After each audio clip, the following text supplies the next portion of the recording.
रहमतुल्लाह अलैह दरवेश थे दिल्ली के, बहुत सारे लोग मुरीद थे। एक बड़ा खिदमत गुजार मुरीद था, मजदूरी करता था, गरीब था। तो 6 बेटियां थी उसकी। हजरत साहब के पास रोज आके कहता, हुजूर बच्चियों के लिए दुआ करें, अल्लाह कोई असबाब पैदा कर दे। एक बच्ची की शादी का खर्चा 1000 दिनार है और मैं गरीब हूं। हजरत साहब दुआ कर देते।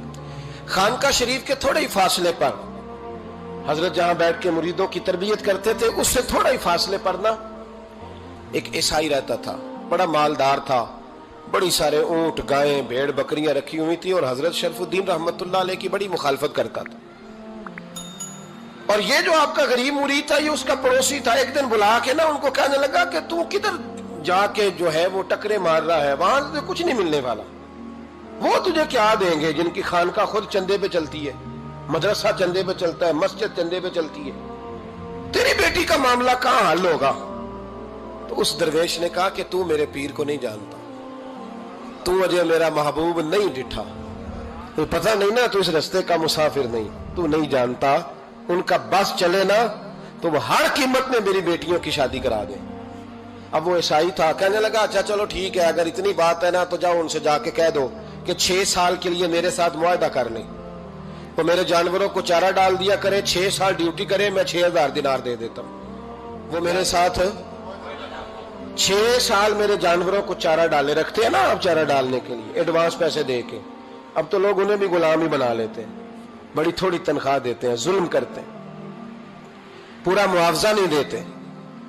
हजरत शेख शरफुद्दीन के बारे में वो कहने लगा, जब अपने पीर से जाके कह के मेरे जानवरों को 6 साल चारा डाले, मैं 6000 दे देता हूं, तू जो कहता है हर कीमत पे जाने को तैयार है। उसने जब ये बात की तो मुरीद ने नाराज हो गया, वो लड़ाई हो गई, गिरबान पकड़ लिया, झगड़ा हुआ, बात बड़ी दूर गई।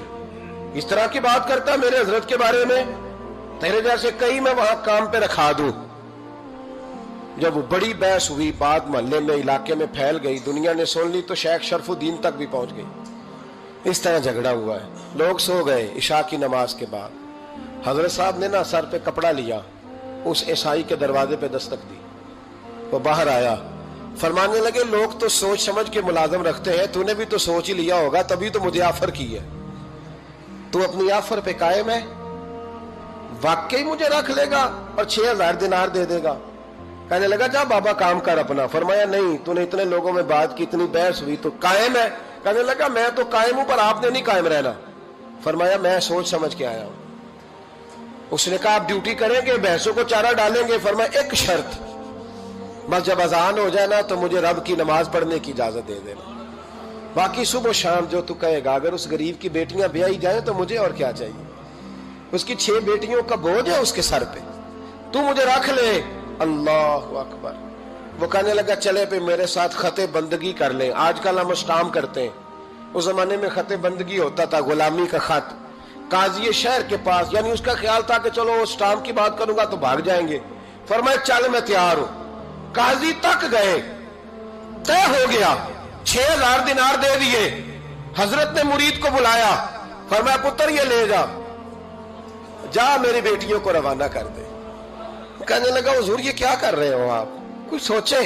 फरमाया यार जब तुझे बेटा बना लिया तो फिर मेरी पोतियां तो लगती हैं ना, मेरा हक तो बनता है ना, जा जाके ड्यूटी कर, उनको ब्याह दे। बात फैल गई। बादशाह भी अकीदतमंद था, वो 12000 दिनार लेके पहुंचा। क्या बताऊं इन रब के बंदों का दिल कैसा होता है, क्या दर्द होता है, क्या रंग। 12000 दिनार लेके बादशाह आया और आके हजरत को पेश किए का हुजूर आप दें इस ईसाई को डबल दें और जाए काम करें। आप फरमाने लगे तू पैसे दे, शर्तें ना लगा, मेरा जहां दिल करेगा मैं खर्च करूंगा, मुझे तो मजा ही अब आने लगा है, अभी तो लुत्फ आ रहा है, अभी तो जायका आया है कुछ करने का, पैसे देने या तो दे, पाबंदी ना लगा, जहां मेरा दिल करेगा मैं। उसने कहा हुजूर ठीक है रख ले। हजरत ने फजर मस्जिद में पढ़ी, जेब में 12000 दिनार थे, ऐलान फरमाया भी किसी और की बेटी भी बैठी है तो पैसे मेरे पास है। वो 12000 दिनार भी बांट दिया और 12000 दिनार बांट के ना तो फिर चले गए खेत में चारा काटने। उस ईसाई को किसी ने बतलाया कि उनके पास तो 12000 आया है, पर तुझसे जान नहीं छुड़ाई उन्होंने, कि वादा ये हुआ था कि 6 देंगे तो जाएंगे, जब तक देंगे नहीं तेरे घर में काम करेंगे। वो ना चारा काट रहे थे, हजरत साहब तो वहां पहुंच गया, दूर जाके खड़ा हो गया, कहने लगा बाबा پہلے تو میں نے مسلمانوں کے اخلاق سنے تھے، اب تو میں نے دیکھ بھی لیے، پر یہ بتا جب 12,000 آیا تھا جان کیوں نہیں چھڑائی؟ تو حضرت چارہ کاٹتے کاٹتے رو پڑے، فرمانے لگے تو نہیں نہ جانتا یہ بیٹیاں سانجی ہوتی ہیں، پتہ نہیں نا، میرے رسول پاک نے تو حاتم تائی کی بیٹی کے سر پہ کپڑا رکھ کے کہا تھا بیٹیاں برابر ہوتی ہیں، تو یہ نہیں پتا جب اس کی 6 بیٹیوں کی شادی ہوئی ہے میرے اندر روحانیت کتنی بڑی ہے۔ فرمایا پھر 12,000 آیا ہے تو 2-4 بچیاں پھر گئی ہیں، تجھے نہیں پتا میں اندر سے راضی کتنا ہوں، میں تیری نوکری کرتا رہوں گا، پتہ نہیں اللہ کتنی بیٹیوں کو بیاہ دے گا۔